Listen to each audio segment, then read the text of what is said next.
은혜 가운데 모든 일들을 우리가 인도받는다면 좀 더 복음적인 선택을 할 수 있을 것입니다. 복음적인 선택 이전에 무엇이 하나님의 뜻인지 아닌지를 또 판단하는 것도 훨씬 쉬울 것입니다. 참 한치 앞을 목사인 저도 잘 모릅니다. 어떤 사람은 목사님이면 하나님의 뜻을 좀 더 쉽게 알지 않냐라고 질문하기도 합니다. 물론 조금 더 객관적인 입장에서 좀 더 사실적으로 하나님의 뜻이 무엇인가를 분별할 수는 있을 것입니다. 그러나 사실 저희 목사도 어떨 때는 이게 하나님의 뜻일까? 저걸 원하실까? 왜 이런 사건을 주셨을까? 왜 이런 갈등이 있을까? 라는 고민들을 하게 됩니다. 누구나 그럴 수 있음을 아시고 단지 말씀 따라가기 위하여 하나님을 바라본다면 평신도라도 하나님의 음성을 들을 수 있을 것이며 하나님의 뜻과 계획을 따라 인도받을 수 있을 거라고 믿습니다. 오늘 새벽에 하나님을 바라보는 이 시간이 가장 귀하고 축복된 시간임을 고백합니다. 은혜 받으시고 또 산상수훈을 통하여 더 복음의 비밀을 알아가게 되기를 바랍니다. 오늘은 마태복음 5장 21절부터 26절의 말씀을 봅니다. 지금부터 율법에 대한 것부터 하나하나 풀어가고 또 신앙생활에 대한 여러 모습들을 풀어갑니다. 오해되어 있는 모습, 또 조금 그냥 613가지 율법만 지키면 된다는 식의 어떤 형식에 매여 있는 이스라엘 백성들에게, 유대인들에게 예수님은 율법에 대한 본질들을 지금 풀어갑니다. 예수님은 율법을 폐하러 오신 분이 아니라 율법을 완전케 하고 완성하려고 오신 겁니다. 그래서 예수님은 사랑으로 율법을 완성시키셨습니다. 또한 우리도 역시 율법을 사랑이라는 그 하나님의 은혜 속에 있다면, 성령의 역사 속에 있다면 사랑으로 말미암아 율법이 지켜지는 참된 축복을 누리게 될 줄로 믿습니다. 자, 오늘 21절부터 이제 살인에 대한 부분들인데요. 이 부분에 대해서 예수님은 어떻게 말씀하시고 적용하시는지 보게 되기를 바랍니다. 옛사람에게 말한 바 살인하지 말라. 누구든지 살인하면 심판을 받게 되리라 하였다는 것을 너희가 들었으나 나는 너희에게 이르노니 형제에게 노하는 자마다 심판을 받게 되고 형제를 대하여 라가라 하는 자는 공회에 잡혀가게 되고 미련한 놈이라 하는 자는 지옥불에 들어가게 되리라. 아주 무서운 말씀을 하고 계십니다. 옛사람에게 말한 바, 이 말은 모세가 그 시대 사람들에게 말한 것은 살인하지 말라. 이것은 구약에 나오는 말씀입니다. 이 살인하지 말라라는 이 말씀이 출애굽기 20장의 십계명에 나오죠. 누구든지 살인하면 심판을 받게 될 것이다라고 분명히 말씀하셨는데요. 이것에 대해서 진짜 의미는 어떤 의미냐? 사람을 죽이는 것만을 의미하는 것이 아니라 형제를 대하여 노하고 화내고 형제에 대하여 아주 어떤 악한 마음을 가지는 그 자체가 이미 심판을 받게 되는 것이라고 이야기합니다. 그 정도가 아니라 형제를 대하여 라가라, 이 말은 바보, 멍청이 이런 뜻입니다. 라가라 하는 자는 공회에 잡혀가게 된다 그러고 미련한 놈이라 라고 하는 자는요 지옥불에 던져진다고 들어간다는 겁니다. 다시 말하면 하나님이 인정한 하나님의 사람을, 하나님이 자녀 삼은 사람을 너희들이 함부로 욕하지 말라는 겁니다. 다윗은 자기를 핍박하고 죽이려고 했던 사울왕을 절대 건드리지 않았습니다. 이유가 뭐냐면 하나님이 기름 부어 세운 사람을 내가 어찌 감히 죽일 수 있고 해할 수 있느냐. 나는 그럴 수 없다 라고 얘기했습니다. 이게 하나님에 대한 믿음입니다. 동일합니다. 저 형제가 어떻든 그건 중요치 않습니다. 저 형제를 하나님이 사랑하시고 하나님이 만드셨다면 내가 감히 함부로 라가라는 바보 멍청이나 미련한 놈이라 한다든지 저 형제의 행동에 대해서 내가 막 화를 낸다는 이런 것들은 살인과 같은 수준이라고 말씀하시고 계신 것입니다. 여러분 진정으로 사람을 죽이는 것만큼이 살인이 아니라 말로 그 사람에게 상처를 주고 씻을 수 없는 것들을 한다는 것 자체가 우리말로 정말 살인일 수 있습니다. 말 한마디로 천양 빚을 갚는다 그랬는데 말 한마디를 잘못해서 누군가는 자살할 수도 있습니다. 그 의미 정말 우리가 그 형제에 대한 사랑이 있다면 이 살인이라는 부분들을 쉽게 하지 않을 겁니다. 그래서 로마서에는 이렇게 나오지 않습니까? 살인하지 마라, 간음하지 마라, 도적질하지 말라. 이 모든 말씀이 사랑이라는 그 속에 다 들어있다. 사랑하면 다 되게 돼 있는 겁니다. 오늘 여러분들이 사랑으로 말미암아 다 풀리게 되어지기를 바랍니다. 자, 23절입니다.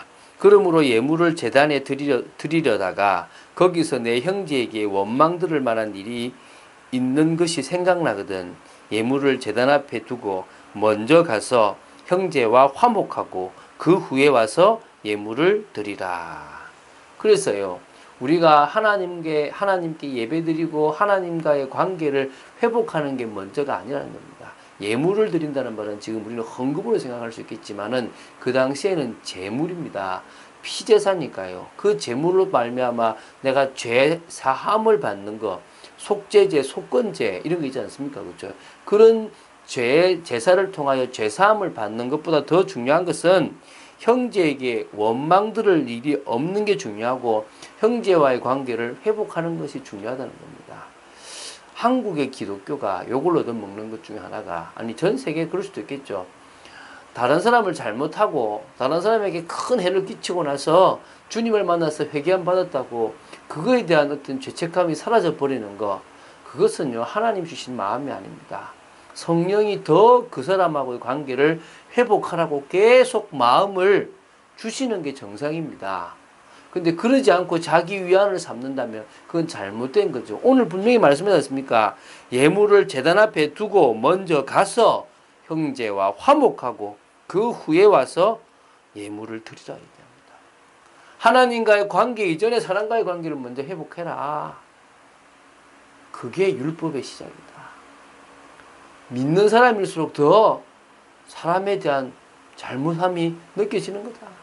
오늘 우리가요, 사람과의 관계에서도 진정으로 사랑으로 해야 될 줄로 믿습니다. 그래서 성령의 역사가 무엇보다도 필요하다는 겁니다. 성령의 역사가 아니면 우리는 세상을 바꿀 수도 없고 이길 수도 없고 넘어설 수도 없습니다. 지금 25절, 너를 고발하는 자와 함께 길에 있을 때에 급히 사화하라. 그 고발하는 자가 너를 재판관에게 내어주고 재판관이 옥리에게 내어주어 옥에 가둘까 염려하라. 고발하는 자가 앞에 있다면 또 같이 길을 걷는다면 급히 화해하라. 그 관계를 풀어가라 이 말입니다. 우리는 피스메이커입니다. 우리는 트러블메이커가 아닙니다. 하나님은 우리가 복음 가진 자로서 하나님과 사람과의 관계가 화목하고 사람과의 관계가 화목하는 그 일에 우리가 쓰임받기를 원하십니다. 그래서 우리가 괜찮아 상관없다고 한다면 우리가 결국은요 재판을 받고 그 때문에 감옥에 들어갈 만큼의 그런 안타까운 일들이 생길 수 있습니다. 그것을 두려워한 것이 아니라 우리가 하나님의 자녀입니다. 우리 때문에 하나님의 이름이 땅에 떨어지기도 하고 거룩히 여김을 받게 되기도 합니다. 하나님께 영광이 되어질 수 있도록 우리의 삶이 사람에게 고발할 만한 어떤 명분이나 잘못을 제공하는 그런 어리석은 인생이 되지 않도록 기도하며 인도받게 되기 바랍니다. 진실로 내게 이르노니 내가 한 푼이라도 남김이 없이 다 갚기 전에는 결코 거기서 나오지 못하리라. 감옥에 간다면 다 죄값을 치르고 나서야 나오게 된다는 겁니다. 그래서요, 여러분, 우리가 사람한테 잘못했다고 해서 당장 지옥 가지는 않을 겁니다. 그것 때문에 우리가 문제가 되지는 않습니다. 그러나 이 땅을 살아가는 동안에 그 잘못 때문에 당하는 모든 결과는 다 받게 됩니다.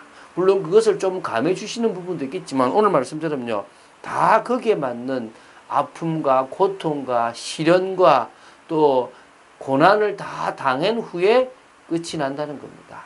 얼마나 안타깝습니까? 오늘 여러분 믿음으로 나아가시기 바랍니다. 말씀 붙잡고 나아가시기 바랍니다. 진정으로요. 율법을 그 의미의 사실적인 내용부터 알고 지켜나가는, 그래서 사실은 율법을 지킨다는 것은 불가능하다는 사실을 알게 되기 바랍니다. 예수님은 이것을 통하여 너희들이 그렇게 자랑하는 그 율법은 사실은 길이 아니다. 내가 바로 길이다. 내가 바로 진리다. 내가 바로 생명이다라고 예수 그리스도께서 말씀하시고 계신 겁니다. 그래서요, 너희들이 613가지 그냥 살인하지 말라 해서 살인 안 하면 되는 수준의 그것이 아니다는 겁니다.